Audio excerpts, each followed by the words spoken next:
Kisah saudagar dan jin ifrit.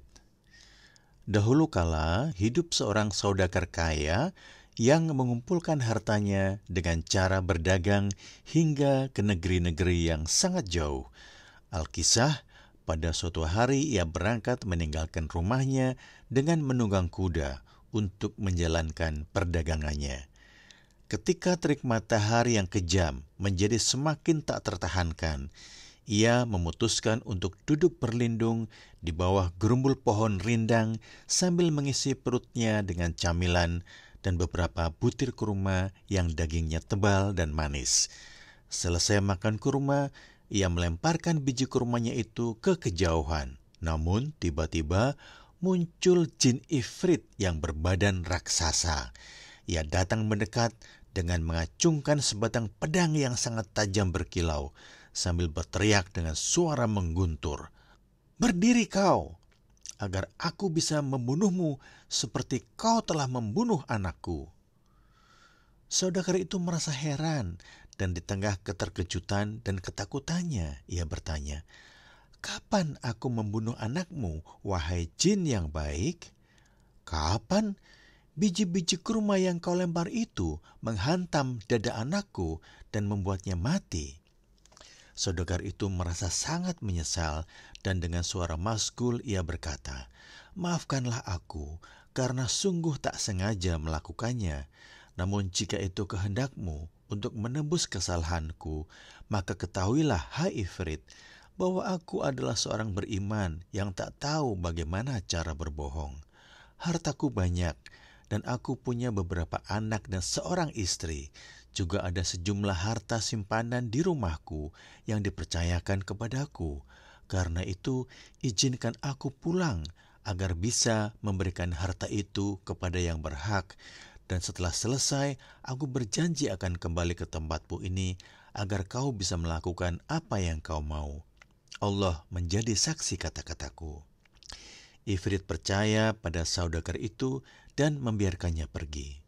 Saudagar itu pun pulang ke rumahnya.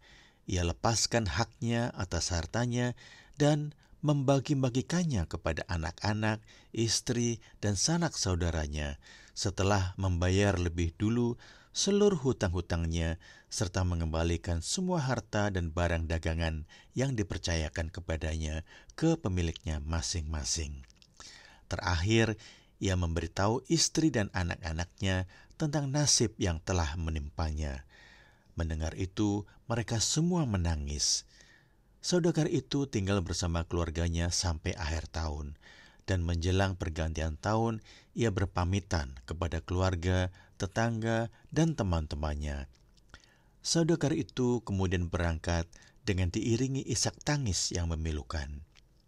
Tak lama kemudian, tibalah saudagar itu di gerumbul pepohonan untuk memenuhi janjinya di hari pertama tahun baru. Ketika sedang menangisi nasibnya, datanglah seorang syekh yang menuntun seekor kijang.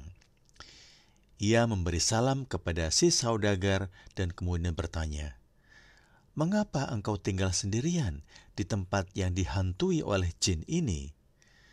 Saudagar itu pun menceritakan apa yang telah dialaminya dengan jin ifrit. Mendengar kisah si saudagar, syekh itu merasa sangat heran dan berkata, "Demi Allah, saudaraku, engkau memiliki iman yang sungguh langka. Ceritamu itu begitu luar biasa, dan jika saja ditulis di bagian dalam sudut mata, maka itu akan menjadi cermin yang baik untuk berhati-hati." Kemudian syekh itu duduk di samping si saudagar dan berkata, "Demi Allah, aku akan berada di sini bersamamu, saudaraku, sampai aku melihat sendiri apa yang terjadi antara engkau dan ifrit." Syekh itu duduk di sana berbincang dengan saudagar itu dan melihatnya hampir pingsan karena ketakutan dan kengerian ditelan kesedihan mendalam dan pikiran yang kacau. Tak berapa lama kemudian, datanglah syekh kedua yang menuntun 2 anjing greyhound berbulu hitam. Ia juga bertanya mengapa mereka tinggal di tempat yang dihantui jin itu. Syekh kedua itu pun diberitahu ceritanya dari awal sampai akhir, Ketika ia baru saja duduk, Syekh ketiga datang mendekat dengan membawa seekor keledai berbulu coklat kemerahan. Setelah mengucap salam, ia mengajukan pula pertanyaan sama seperti syekh-syekh sebelumnya. Sekali lagi, mereka menceritakan kisah saudagar itu dari awal sampai akhir. Belum lagi syekh itu duduk, datanglah jin Ifrit diiringi oleh badai pasir yang hebat.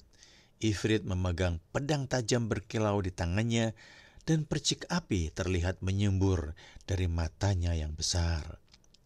Ia lalu mencengkeram si saudagar dan berkata, "Sekarang aku akan membunuhmu sebagaimana kau telah membunuh anakku yang merupakan nafas hidupku dan cahaya api di hatiku."